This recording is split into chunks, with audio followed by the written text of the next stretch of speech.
Hello, hello, hello. What I'm bringing you today is story of pheromones. So what are pheromones? Right, so these are the pheromones are organic compounds, duh. And these are the compounds that are secreted by insects.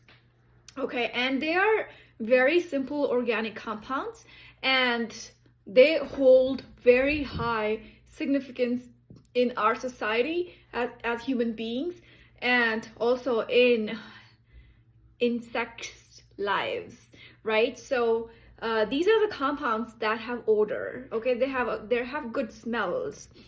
So insects communicate with each other by secreting these pheromones. Okay, so if they want to send a message to another insect, for example, if I'm an insect and if I want to warn another insect that, hey, don't go there because there's some danger there, right? Then I would release some sort of pheromone. Okay, and so they also release these pheromones to signal other important messages as well. So for example, if I want to signal another male insect that, hey, I'm ready for mating, I'm ready for the mating season, and let's mate, I would release that certain kind of a signal. If I want to communicate to the rest of the insects that, hey, let's come together, let's have a meeting, let's congregate, that would be another kind of pheromone. So these insects basically communicate with each other by releasing or secreting these different types of pheromones. So let's take an example. If I'm a cockroach, all right, so cockroaches release or secrete this pheromone called undecane, right? It is so simple, undecane. And these pheromones are then, this pheromone is then a signal for these cockroaches to congregate and come together as a team for a meeting, right? Basically to congregate for whatsoever reason. And then let's take another example.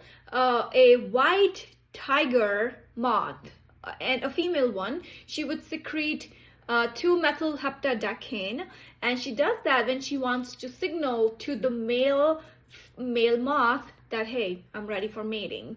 And that's the kind of signal she gives using 2-methylheptadecane as the pheromone. Okay, and so let's think about how humans actually take advantage of these insects using these pheromones to communicate with each other, right? So what human beings do, sometimes we have a ton of insects in the environment, we want to get rid of them, we want to reduce them.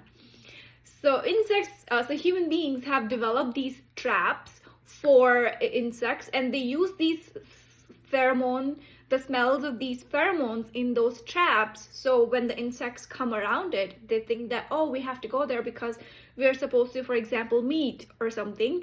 And they're attracted to that smell. And then that actually is a trap for that insect. So they will just be stuck on the trap. So that is one way that human beings take advantage of the pheromones to kind of control the population of these insects, right? So let's see if these pheromones actually play a role in our lives, not just to control other insects' lives, but do they actually have a role in our lives, right? So yes, research has suggested that if certain females work with their friends or certain other females for a long period of time, they have been known to sync up their menstrual cycle, and the reason for that is pheromones. So this is a hot debate topic which I don't want to get into, but that's the thing, that pheromones do play a role in our lives. And then pheromones are really good smelling compounds, so we do like to smell these compounds. And so civetidone is a compound which obviously is a natural product secreted from the glands of a civet cat. So we take that compound because they secrete it, right? And we use it in the perfumes. So this is a ketone. The civetone is a ketone that humans beings like to put in their perfumes. But also another compound, which is released from the musk, right? A synthetic musk, and it's an ester-shaped compound which is used for putting it in the perfumes. And then if you think about this compound again, a synthetic musk, right? This is an ester. We know that, we learned from the functionality of esters that whenever we see esters, they are good smelling compounds. So it's no surprise then that this ester is a pheromone and is used in perfumes.